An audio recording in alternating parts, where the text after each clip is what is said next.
What's up everyone? This is the long-awaited video of my Color Suite tour. Now, if you saw the last video where I did an editing tour, this is the same exact room. The only thing is that we have added some new equipment to the room since then, and we've made a few other changes, so come on in. Okay, let's start from the left. On the walls, you're gonna see GIK Acoustics Sound Panels mounted to the wall. We did actually also invest in the bass traps, which are gonna grab the low frequency noises. It basically prevents reverb in the Color Suite. So here, underneath the client monitor, which I'll talk about in a moment as well, we've got a DTS 5.1 sound setup. As many of you know, we do actually release to AMC movie theaters with our premieres. I want to try and replicate the movie theater experience as much as I can within this room. Above the sound system is the LG OLED 65. This is my client monitor. Basically, what I do is once I'm done grading it on my displays, I'll do a final cut review on the client monitor, make sure there's no color shifts. Piano has absolutely nothing to do with color grading. My wife bought me this for Christmas last year and thought it would be best here in the studio. Over here to the right, we have the rear speakers for the DTS 5.1 setup. Got an Amazon Alexa device here. More sound panels, bass trap, and my favorite part of the studio. So everything has a place. For those of you who know me, I'm very obsessive, I'm very OCD about cable management. I need to be able to come into my closet and find anything in 5 seconds. So every container has XLR, SDI, USB-C, Thunderbolt, whatever it may be, all separated into different containers. For the cables that I use the most often, like USB, XLR, Thunderbolt, Lightning, HDMI, SDI, they've all got their own rack-mounted, wall-mounted bin. So to the right of that are all the containers. I tend to put the things in containers that I don't reach for the most.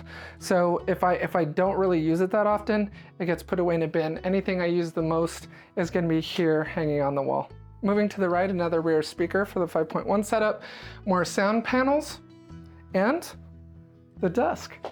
Okay, so this is the 19-inch rack mount from Ubiquiti Networks that I have to the left of my desk.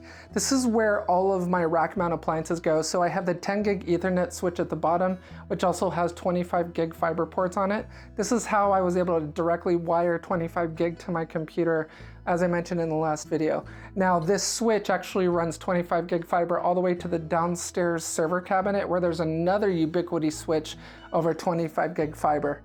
Above that is the Blackmagic Ultra Studio 4K Extreme. I do like the fact that it has a display screen on it. It lets me know that it's getting a video signal, which is also exporting to the client display on the wall. So it completely bypasses my GPU. As I mentioned in the last video, your GPU will alter your colors. So this is a clean video signal to the client monitor and my displays. Above that is the DBX286S. This is the preamp for my SM7B. And above that is the ATEM television switcher 4K. Now the ATEM television switcher obviously is for TV studios. It may be overkill for this room, but as you know, I go big or go home. All of my cameras, my overhead camera and the red Komodo are all running to the ATEM television switcher, allowing me to switch between the cameras depending on what I need during a video setup. Behind that is the Blackmagic Web Presenter 4K. That basically takes my red Komodo and turns it into a webcam my computer can recognize. To the left of that is the Cloud Lifter, and that was for my previous SM7B, which has since been replaced by the SM7DB that we did in the last unboxing. Underneath my desk, I've mounted all of my individual smaller chassis, like the direct attached storage SSD NVMEs, as well as my SanDisk card reader. And this is the PCIe external chassis that contains the 25 gig fiber NIC card that's connected to my Mac Studio over Thunderbolt. To the right of that is my Thunderblade from OWC, and beneath that are the two OWC Mercury M2s. These are all NVMe SSDs. There are 0 spinning disks in our Color Suite, so everything is on SSD NVMe. And as my primary camera, I have the red Komodo. This is not the new red Komodo X, it's the original Komodo. Plenty fine, probably even overkill for what I'm doing, but it's my primary camera. This is the Vespid Prime from DZOFilm. It's a 25mm lens. And then on top of that, I have a Shogun, which is my monitor to make sure that I'm properly framed for my video. Going from the output SDI port of the camera, I'm going into the Atomos, and then out of the Atomos, I've got an SDI cable going to my ATEM television switcher 4K. All right, starting to the left of the desk, we have the Shure SM7DB. This is the new version of the SM7B that we did the unboxing video on. I don't need the cloud lifter for it. Definitely don't need it. It's got its own built-in preamp, so it takes care of the gain for me. So I'm going to be removing that from my audio chain. All right, so on the left-hand side of the desk is the Apple Display XDR. Above that is the BenQ light. I love this light, actually. What I'll do when I'm color grading is I will actually turn off all the lights in the color suite and use that as my only light source. To the right of that is the crown jewels. This is the mini panel that I talked about. I do all of my grading on here. So as you can see on the right is my iPad. I'm using it as a dedicated display for all of my scopes. So if any of you are using a dedicated display, one of the things that I decided to do was I went to the Apple store and I bought the studio display.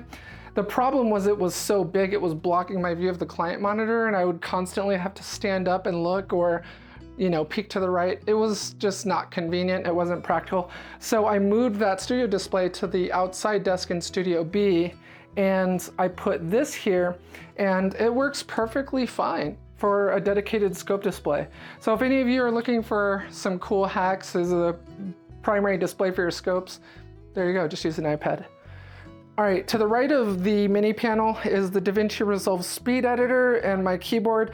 Now, during the filming of this video, the new Blackmagic editing keyboard arrived. So I'm going to be replacing these two with the DaVinci Resolve editing keyboard.